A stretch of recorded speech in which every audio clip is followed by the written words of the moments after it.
இந்த அழகி பாப்பா வந்ததுக்கு பிறகு கதை எந்த அளவுக்கு சூடு பிடிக்குதோ அந்த அளவுக்கு வந்து மகாவுக்கும் சூர்யாவுக்கும் இடையில ஒரு பெரிய விரிசலே வந்தாச்சு.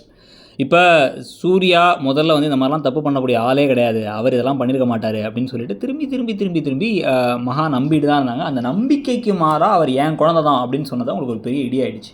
இதில் நம்ம சூர்யா யாரையோ காப்பாற்றுறாரு. அதே மாதிரி ஐஸ்வர்யா வந்து சொன்ன ஒரு முக்கியமான க்ளூவான கொஞ்ச நாளைக்கு முன்னாடி வரைக்கும் இல்ல அப்படின்னு சொல்லிட்டு இருந்த மனுஷன் கோவப்பட்டவர் இப்போ திடீர்னு ஏற்றுக்கிறாருன்னா ஏதோ ஒரு உண்மை தெரிஞ்சிருக்கு அவருக்கு. அவர் தப்பு செய்யலை, ஆனால் யாரையோ காப்பாற்றுறாரு அப்படிங்கிற ஆங்கிளில் தான் இப்போ கதையை கொண்டு போகிறாங்க. இதில் நம்ம ஏற்கனவே 2 விஷயத்த சொன்னோம், அப்பா சித்தப்பா இவங்க 2 பேர்த்த வச்சு சொன்னோம் நம்ம.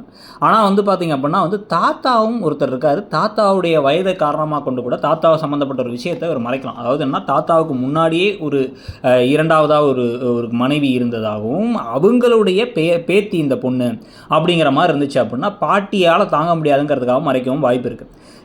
ஆனால் மேஜராக தெலுங்கில் இருந்த மாதிரி இங்கே தான் வைக்கணும் அப்படின்னு சொல்லிட்டு இந்த அப்பாவுடைய, அதாவது சூர்யாவுடைய அப்பாவோட பொண்ணுது, சூர்யாவுக்கு தங்கச்சி வேணுங்கிற மாதிரி கொண்டு போனால் இன்னும் கொஞ்சம் ராஜலட்சுமிக்கு தான் ரொம்ப அடியாக இருக்கும். அதை வந்து சித்ராதேவி இவங்க இந்த காயத்ரிலாம் கொண்டாடுற மாதிரி இருக்கும். அதுக்கு பதிலாக காயத்ரிக்கு சம்மந்தப்பட்ட இந்த ரகுவரனுடைய அவங்களுடைய ஹஸ்பண்டான ரகுவரனுடைய குழந்தை, அதாவது இவருடைய சித்தப்பா குழந்தைன்னு கொண்டு போனாலும் தாத்தாவுக்கு சம்மந்தம்னு கொண்டு போனால் தான் கரெக்டாக இருக்கும். நிறைய பேர் சொல்கிற மாதிரி அனாமிகா விஜய் அப்படின்னு கௌதம் அப்படிலாம் இருந்துச்சுன்னா இவர் அதை மறைச்சிட்டு இருக்க மாட்டார், எல்லாரும் முன்னாடி போட்டு உடச்சிருவார் சூர்யான்னு தான் தோணுது.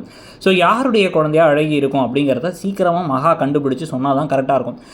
இந்த கதை இப்போ கொஞ்சம் கொஞ்சமாக இன்ட்ரெஸ்டிங்காக போயிட்டு இருந்தது, கொஞ்சம் லைட்டாக இழுக்க ஆரம்பிக்குது. ரொம்ப இழுக்காமல் கொண்டு போயிட்டால் டிஆர்பியும் நல்லாவே இன்க்ரீஸ் ஆகும், ப்ளஸ் கதையும் இன்ட்ரெஸ்டிங்காக போகுங்கிறது நம்மளுடைய கருத்து. உங்களுக்கு என்ன தோணுது? யாரோட குழந்தையாக அழகி இருப்பாங்கன்னு நினைக்கிறீங்க? யாரோட தான் இருந்தால் கரெக்டாக இருக்கணுங்கிறத சொல்லுங்கள். தேங்க்யூ.